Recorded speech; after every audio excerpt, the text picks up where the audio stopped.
And joining me this morning to talk about that and much more is Congressman Krishnamoorthi. He represents Illinois' 8th congressional district, covering parts of Chicago's northwest suburbs, including Schaumburg, Addison, Elgin. Congressman, good to see you again. Thanks for your time on this Sunday morning.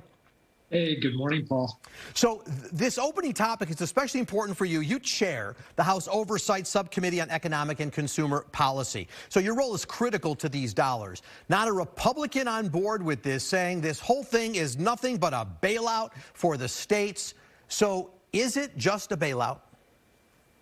No, it's actually much needed relief for states that have not only seen their expenses go up because of the pandemic and fighting the pandemic, but also have seen in many cases their tax revenues gone down as sales taxes and other business taxes basically dry up during this pandemic-induced recession.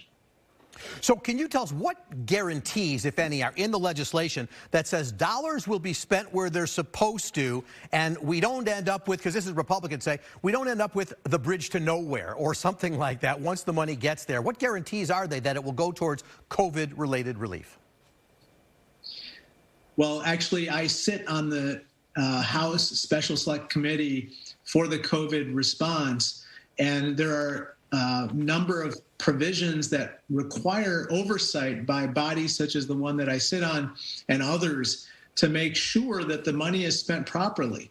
But at the end of the day, the part that I really object to in my colleagues' arguments against the state and local aid is that it's somehow directed toward blue states versus red states, when actually all states are facing a problem here.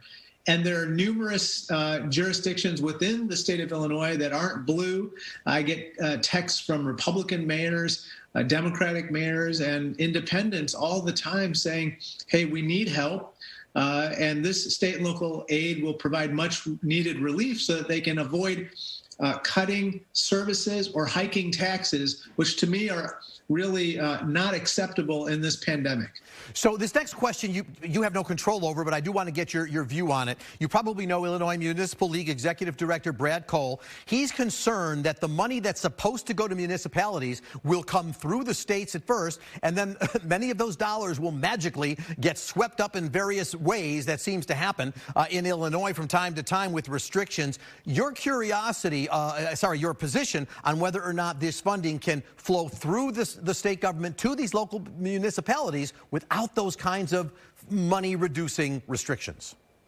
Actually, a lot of this aid goes directly to those villages and municipalities and townships, bypassing the states. I mean, I should say the state governments.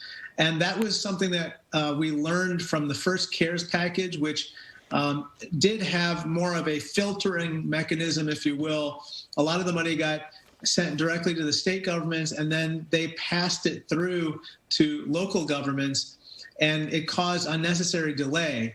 In this particular aid package, much of the money goes straight to those villages and towns and townships, avoiding the delay and avoiding some of the concerns that Mr. Cole has raised.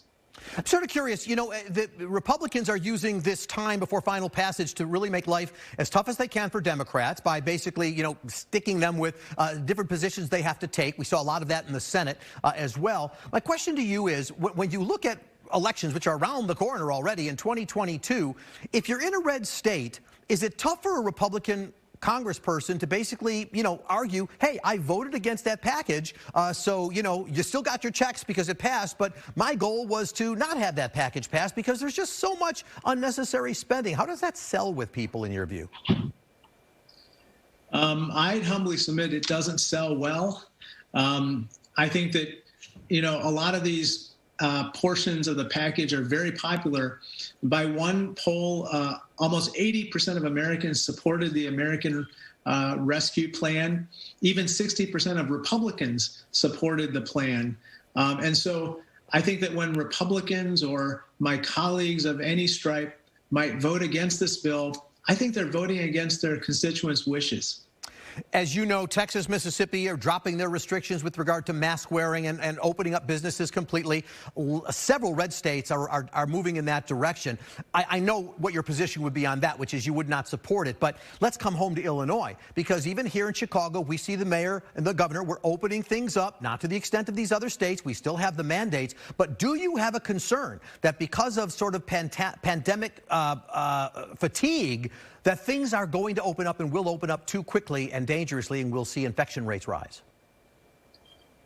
Well, I have a concern that we don't open up safely in certain places. We have to open up the economy. We have to get kids back into school. We have to get teachers and everybody vaccinated.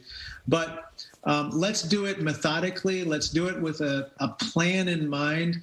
Let's not inadvertently, start taking off masks and taking other steps that put us back in a situation where, hospitals are starting to fill up, deaths are going up, the number of cases are going up, and the mutants and the variants among the coronavirus strains start to multiply.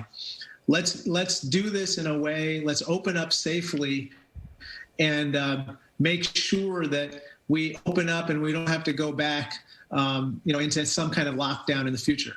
As you know, the House passed its COVID bill with an increase to the minimum wage, very important to Speaker Pelosi. The Senate, it ain't going to happen, but maybe if not only for the votes, but because the parliamentarians said, no, this is not related to a reconciliation type bill. So it probably moves, this bill gets passed without that. My question is, how likely is it that a Senate, after you guys would pass a minimum wage increase in the future, are likely to pass it? And are you open to negotiating that number from $15 an hour? Because it looks like that's the sticking point for at least the moderate Democrats in the Senate, like Joe Manchin.